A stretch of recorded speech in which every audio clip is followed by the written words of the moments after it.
नमस्कार साथियों, welcome to learning जी। आज के इस वीडियो का हमारा जो टॉपिक है वो है साइंस के या भौतिक विज्ञान के 25 अति महत्वपूर्ण प्रश्न, क्योंकि आज हम जो चर्चा करेंगे वो भौतिक विज्ञान के प्रश्नों की चर्चा करेंगे और ये इस श्रृंखला का हमारा पहला भाग है। अगर इस श्रृंखला को ज़्यादा से ज़्यादा लाइक और शेयर आप करेंगे तो हम आगे भी इसी तरीके से वीडियो लाते रहेंगे। तो इस वीडियो को ज़्यादा से ज़्यादा लाइक और शेयर कीजिए। आगे बढ़ते हैं और आज का हमारा जो पहला क्वेश्चन है वो है पार्सेक किसका मात्रक होता है। चूँकि हमने पहले बताया है कि ये एक डिटेल्ड वीडियो है जिसमें हम सभी चीज़ों को समझते हुए चलेंगे। तो जो पार्सेक होता है वो दूरी मापने का सबसे बड़ा मात्रक होता है, या यूँ कहें सबसे बड़ी इकाई जो है वो पार्सेक होती है। जब सबसे अधिक से अधिक दूरी नापनी होती है तो वहाँ हम पार्सेक का प्रयोग करते हैं। तो सिंपल सी बात है, जो पार्सेक है वो किसका मात्रक है? दूरी का। आगे क्वेश्चन और है, इसी से संबंधित है, जो प्रकाश वर्ष है वो किसकी इकाई है? तो अगर हम इसका आंसर बताते हैं तो आंसर है दूरी का। दोनों के ही आंसर दूरी हैं। अब हम यहाँ पे जानेंगे कि प्रकाश वर्ष और पार्सेक कैसे डिफरेंस हैं। प्रकाश वर्ष क्या होता है? प्रकाश वर्ष निर्वात में प्रकाश द्वारा एक वर्ष में तय की गई दूरी को प्रकाश वर्ष कहते हैं। यहाँ पर जो वर्ड यूज किया गया है वो है निर्वात। निर्वात वर्ड ही यहाँ पर क्यों यूज किया गया? क्योंकि जो प्रकाश होता है उसकी अलग अलग ऑब्जेक्ट्स में जो चाल होती है वो अलग अलग होती है। तो निर्वात में जो इसकी चाल होती है वो लगभग 3 लाख किलोमीटर प्रति घंटा होती है। कितनी होती है? 3 लाख किलोमीटर प्रति सेकेंड, सॉरी घंटा बोला, 3 लाख किलोमीटर प्रति सेकेंड। और अगर हम इसको मीटर में चेंज करेंगे तो 3 × 10⁸ मीटर पर सेकेंड हो जाती है। तो ये होता है 1 सेकंड में तय की गई दूरी। किसके द्वारा? प्रकाश के द्वारा। तो जब ये पूरी 1 साल में जितनी दूरी तय करती है उसको हम प्रकाश वर्ष कहते हैं। अगर हम इसको किलोमीटर में बताना चाहेंगे तो ये होता है 95 ट्रिलियन किलोमीटर। तो एक प्रकाश वर्ष बराबर होता है 95 ट्रिलियन। ट्रिलियन को हम हिंदी में खरब भी बोलते हैं। तो 95 खरब किलोमीटर की दूरी एक वर्ष में प्रकाश द्वारा तय की गई होती है और यही एक प्रकाश वर्ष बराबर होता है। अब बात करेंगे प्रकाश वर्ष और पार्सेक में क्या संबंध होता है। इट मीन्स चूँकि पार्सेक जो है वो बड़ा होता है तो एक पार्सेक बराबर कितने प्रकाश वर्ष होता है? तो एक पार्सेक बराबर 3.26 प्रकाश वर्ष होता है। नेक्स्ट क्वेश्चन है, चालक की वैद्युत प्रतिरोधकता की इकाई क्या है? जो वैद्युत प्रतिरोधकता है इसकी इकाई क्या है या इसका मात्रक क्या है? इसका जो आंसर है वो है ओम मीटर। अब हम यहाँ बात करेंगे, जो यहाँ पर यूज हुआ है वर्ड वैद्युत प्रतिरोधकता, ये क्या होता है? तो विद्युत धारा के प्रवाह में जब कोई विद्युत प्रभावित होती है तो उसमें डाली गई जो रुकावट होती है उसी को चालक का विद्युत प्रतिरोध कहते हैं। इसका जो फॉर्मूला है वो है प्रतिरोध बराबर होता है विभवांतर बटे धारा। तो अगर इनकेस कहीं इसको फॉर्मूले के बेस में पूछा जाएगा तो वहाँ पर लिखेंगे प्रतिरोध बराबर होता है विद्युत प्रतिरोध बराबर विभवांतर बटे धारा। विभवांतर क्या होता है? विभवांतर होता है कि इन्हीं दो बिंदुओं में जो विभव है या जो पोटेंशियल है उनका जो डिफरेंस होता है वही हमारा विभवांतर कहलाता है। नेक्स्ट क्वेश्चन है, पास्कल किसकी इकाई है? सिंपल से क्वेश्चन है लेकिन हम इसके पीछे के जितने वर्ड होंगे उनको हम पूरी तरीके से डिफाइन करते हुए चलेंगे। पास्कल जो है वो दाब की इकाई है। दाब का मात्रक पास्कल होता है। अब हम यहाँ पर जानेंगे दाब क्या होता है। दाब जो होता है वो किसी सतह के कोई भी सरफेस है उसके एकांक क्षेत्रफल पर लगने वाले अभिलंब बल को क्या कहते हैं? दाब कहते हैं। इसकी जो इकाई है या इसका जो मात्रक है वो न्यूटन प्रति मीटर स्क्वायर या फिर पास्कल कुछ भी हो सकता है। दोनों ही एसआई मात्रक हैं, न्यूटन पर मीटर स्क्वायर या फिर पास्कल। दाब को हम बल बटे क्षेत्रफल भी कहते हैं, चूँकि इसकी डिफिनेशन बताया है कि एकांक क्षेत्रफल पर लगने वाले अभिलंब बल को ही दाब कहते हैं। तो दाब बराबर बल बटे क्षेत्रफल। नेक्स्ट क्वेश्चन है, कार्य का मात्रक क्या होता है? कार्य का जो मात्रक होता है वो होता है जूल। अब यहाँ पर हम जानेंगे कि कार्य क्या होता है। तो कार्य की जो डिफिनेशन होती है वो है कि जब किसी वस्तु पर कोई बल लगाया जाता है तो वस्तु में कुछ विस्थापन होता है।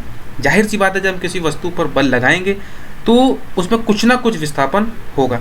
तो बल और विस्थापन, जितना भी विस्थापन हुआ उनके गुणनफल को हम कार्य कहते हैं। नेक्स्ट क्वेश्चन है बल का मात्रक क्या है। यहाँ पर सारी चीज़ें आई, जब हमने दाब को पढ़ा वहाँ पर भी बल आया, जब हमने कार्य को पढ़ा वहाँ पर भी बल आया। तो अब एक क्वेश्चन उठता है कि बल क्या होता है। तो बल जो होता है वो होता है, बल एक ऐसा बाहरी कारक है जो किसी भी वस्तु की प्रारंभिक अवस्था या जिस अवस्था में वो है उसमें परिवर्तन करता है या फिर उसमें परिवर्तन करने का प्रयास करता है। तो ये क्या कहलाता है, बल कहलाता है। और इसका जो मात्रक है वो क्या होता है, न्यूटन होता है। अगला क्वेश्चन जो है वो न्यूटन से ही संबंधित है। न्यूटन को हम दूसरे फॉर्म में अगर लिखना चाहेंगे कि 1 न्यूटन बल को अगर हम डायन के फॉर्म में लिखेंगे तो वो क्या होगा, क्योंकि ये भी बल का मात्रक है। तो 1 न्यूटन बराबर होता है 10 की पावर 5 डायन। सिंपल सा क्वेश्चन आता है कि 1 न्यूटन कितने डायन के बराबर होता है। तो 1 न्यूटन 10 की पावर 5 डायन के बराबर होता है। अगर आपको वीडियो पसंद आ रहा हो तो वीडियो को लाइक जरूर कीजिए और वीडियो को ज़्यादा से ज़्यादा लोगों तक शेयर भी कीजिए, क्योंकि आपके लाइक और शेयर ही हमें अप्रिशिएट करते हैं नेक्स्ट वीडियो को बनाने के लिए। नेक्स्ट क्वेश्चन है शक्ति का मात्रक क्या होता है। शक्ति का जो मात्रक होता है वो होता है वॉट, और ये एसआई मात्रक होता है। शक्ति का एसआई मात्रक क्या होता है, वॉट। इसको हम जूल पर सेकेंड भी कहते हैं। जो वॉट है इसको हम जूल प्रति सेकेंड भी कहते हैं। और क्यों कहते हैं, क्योंकि शक्ति जो होती है वो एकांक समय में किए गए कार्य को ही शक्ति कहते हैं। एकांक से मतलब 1 सेकंड में किए गए जो कार्य होगा उसको ही हम शक्ति कहते हैं। तो कार्य का जो मात्रक होता है वो क्या होता है, अभी हमने पीछे पढ़ा है, कार्य का मात्रक जूल होता है। और चूँकि ये 1 सेकंड में किया जाता है प्रति सेकंड, तो इसको हम जूल प्रति सेकंड भी बोल सकते हैं। वॉट से संबंधित यहाँ पर एक चीज़ और है कि वॉट जो है वो शक्ति का सबसे छोटा इकाई है और इसके ऊपर किलोवाट, मेगावाट इस तरीके से बढ़ता जाता है। तो अब यहाँ पर क्वेश्चन आता है कि जो 1 किलोवाट होता है, 1 किलोवाट, तो इसको हम अगर हम वॉट में चेंज करेंगे तो वो कितना होगा। तो 1 किलोवाट बराबर जो होता है 1000 वॉट होता है।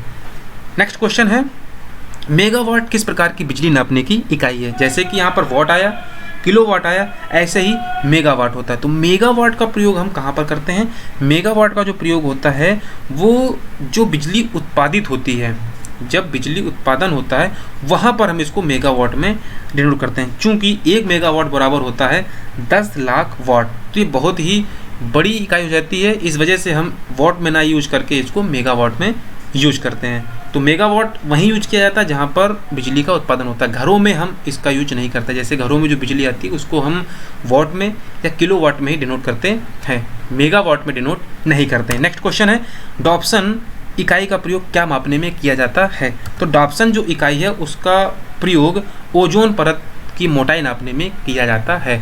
हमारे वायुमंडल में जो ओजोन की परत पाई जाती है उसकी जो मोटाई होती है उसको नापने के लिए डॉप्सन का प्रयोग किया जाता है। अब क्वेश्चन आता है लंबाई की न्यूनतम इकाई क्या है।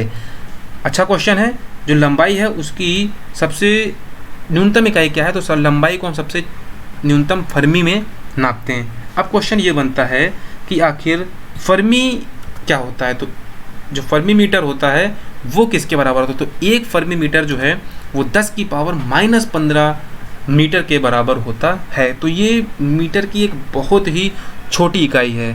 अगर हम इसको संख्याओं में डिनोट करें तो ये बहुत ही छोटा अरबवां खरबवां भाग जाएगा किसका, मीटर का। नेक्स्ट क्वेश्चन है माइक्रोन। माइक्रोन से तो हम लोग भली भांति वाकिफ़ हैं कि माइक्रोन में भी हम लंबाई को मापते हैं। तो अब बात आती है कि 1 माइक्रोन में कितने मीटर होते हैं। तो 1 माइक्रोन में 10 की पावर -6 मीटर होते हैं, या यूँ कहें कि मीटर का 10 लाखवां भाग जो है वो माइक्रोन कहलाता है। कौन सा भाग, मीटर का 10 लाखवां भाग जो है वो माइक्रोन कहलाता है। नेक्स्ट क्वेश्चन है बादलों की दिशा एवं गति को मापने वाला यंत्र क्या कहलाता है। तो जो बादलों की दिशा और उनकी गति इसको मापने वाला जो यंत्र होता है वो नेफोस्कोप होता है, और इसका जो प्रयोग है वो 19वीं सदी से किया जाता आ रहा है। नेक्स्ट क्वेश्चन है वायुमंडल की आपेक्षिक आर्द्रता। जो वायुमंडल में जो आर्द्रता होती है उसको हम लोग किससे नापते हैं। तो इसके नापने के लिए जो यंत्र यूज किया जाता है वो होता है हाइग्रोमीटर। यहाँ पर बहुत ही कन्फ्यूजन होता है, हाइग्रोमीटर, हाइड्रोमीटर और भी कई तरीके से होते हैं। तो इन चीज़ों का कन्फ्यूजन यहाँ पर नहीं होना चाहिए। तो जो आर्द्रता है वायुमंडल की उसको हम हाइग्रोमीटर से नापते हैं। नेक्स्ट है वायुमंडलीय दाब को मापने में किस यंत्र का प्रयोग किया जाता है। जो हमारा एटमॉस्फेरिक प्रेशर है उसको मापने के लिए किस यंत्र का प्रयोग किया जाता है। इसके लिए बैरोमीटर का प्रयोग किया जाता है और ये वायुमंडल की जो एक सतह होती है उस पर एकांक सतह पर जो लगने वाला वायु का जो दबाव होता है उसको हम बैरोमीटर से नापते हैं। नेक्स्ट है पारिस्थितिक दबाव, ये भी एक प्रकार का वायुमंडलीय दबाव ही है। इसकी जो इकाई है, इसका जो मात्रक है वो क्या है, जैसे इसको हम किस यूनिट से डिनोट करते हैं, तो जो पारिस्थितिक दबाव है उसको हम बार से डिनोट करते हैं।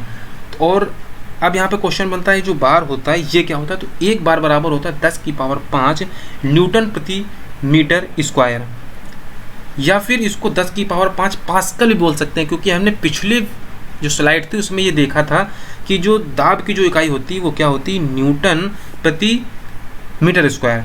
न्यूटन प्रति मीटर स्क्वायर को हम दाब की इकाई बताते हैं। अब हम यहाँ पर चूँकि ये भी एक प्रकार का दाब ही है, पारिस्थितिक दबाव है, और इसको हम बार से नोट करते हैं, तो एक बार बराबर होता है 10⁵ कितना, 10⁵ तो न्यूटन प्रति मीटर स्क्वायर। नेक्स्ट है एम्पियर किसको मापने की इकाई है, तो एम्पियर जो है वो विद्युत धारा को नापती है। विद्युत धारा क्या होती है, किसी चालक या कोई सर्किट, कोई चालक है या कोई सर्किट है उसमें आवेश के प्रवाह को विद्युत धारा कहते हैं। उसमें जो भी आवेश, जो भी चार्ज होता है उसको हम विद्युत धारा कहते हैं। अब विद्युत धारा को किस यंत्र से नापते हैं, तो विद्युत धारा को हम एमीटर से नापते हैं और इसके नापने की जो यूनिट है वो है एम्पियर। इट मीन्स हम ये कहते हैं कि कितने एम्पियर की विद्युत धारा इसमें प्रवाहित हो रही है, और ये नापते हैं हम किससे, एमीटर से। तो सारी चीज़ें यहाँ पर क्लियर होनी चाहिए कि हम इसको किससे किससे नापते हैं। तो विद्युत धारा को एमीटर से नापते हैं और इसकी जो इकाई है वो एम्पियर है। नेक्स्ट क्वेश्चन है एक्स किरणों का आविष्कार किसने किया था। एक्स किरणें जो होती हैं वो एक प्रकार की विद्युत चुंबकीय विकिरण होती हैं और इसका प्रयोग हम लोग चिकित्सा में करते हैं। तो इसका जो आविष्कार किया था वो रोंटगन ने किया था। नेक्स्ट क्वेश्चन है महासागर में डूबी हुई वस्तुओं का पता लगाने के लिए किस यंत्र का प्रयोग किया जाता है। तो इस तरीके का जब कोई कार्य होता है वहाँ पर हम लोग सोनार का प्रयोग करते हैं। सोनार क्या होता है, ये साउंड नेविगेशन एंड रैंगिंग। इसका मतलब यहाँ पर है कि हम लोग इसमें एक सुपरसोनिक तरंगें छोड़ते हैं जो कि एक जहाज़ के नीचे लगा होता है, और ये जिस ऑब्जेक्ट को ढूंढना होता है यदि वो उससे टकरा करके वापस तरंगें भेजता है तो वहाँ से हम ये लोग पता लगा लेते हैं कि यहाँ पर ये चीज़ पड़ी हुई है। तो इसका जो मेन सिस्टम होता है वो क्या होता है, साउंड से संबंधित होता है। साउंड भेजा जाता है, वो टकरा करके वापस इसमें जो भी यंत्र लगे होते हैं उनमें सूचना को भेजता है। नेक्स्ट क्वेश्चन है प्रकाश की तीव्रता नापने के लिए जिस उपकरण का प्रयोग किया था उसे क्या कहते हैं। तो किसी भी जगह का जो प्रकाश है वो कितनी तीव्रता से आ रहा है ऐसा नापने के लिए हम लक्स मीटर का प्रयोग करते हैं। बहुत छोटे समय को नापने के लिए किस प्रकार की घड़ी का प्रयोग किया जाता है। जब हम लोग second, micro second, nano second और उससे भी छोटे समय का जब हम लोग जानकारी करना होता है तो वहाँ पर हम लोग किस प्रकार की घड़ी का यूज करते हैं, वहाँ पर हम लोग आणविक घड़ी का प्रयोग करते हैं। नेक्स्ट क्वेश्चन है पानी के अंदर ध्वनि को सुनने का यंत्र क्या कहलाता है। तो पानी के अंदर की जो ध्वनि है उसको सुनने के लिए हम हाइड्रोफोन का प्रयोग करते हैं। जैसा कि अभी हमने बताया था पीछे की स्लाइड में कि हाइग्रो और हाइड्रो अलग अलग चीज़ें हैं, तो इन चीज़ों में कन्फ्यूजन नहीं होना। तो पानी के अंदर की जो ध्वनि है उसको सुनने के लिए हाइड्रोफोन का प्रयोग किया जाता है। नेक्स्ट क्वेश्चन है पाइरहेलियोमीटर का प्रयोग किसे नापने में किया जाता है। अच्छा क्वेश्चन है कि पाइरहेलियोमीटर का प्रयोग किसे नापने के लिए किया जाता है। तो सोलर रेडिएशन, जो डायरेक्ट सूर्य से जो सोलर आती है, सौर ऊर्जा आती है, उसके रेडिएशन को नापने के लिए पाइरहेलियोमीटर का प्रयोग किया जाता है। आज के वीडियो में सिर्फ इतना ही। वीडियो को ज़्यादा से ज़्यादा लोगों तक शेयर कीजिए और वीडियो को लाइक करना बिल्कुल मत भूलिए। और अगर आपने अभी तक चैनल को सब्सक्राइब नहीं किया तो चैनल को सब्सक्राइब कीजिए, जिससे नेक्स्ट वीडियो की अपडेट आपको ईजिली अवेलेबल हो सके। वीडियो को लास्ट तक देखने के लिए आपका बहुत बहुत धन्यवाद।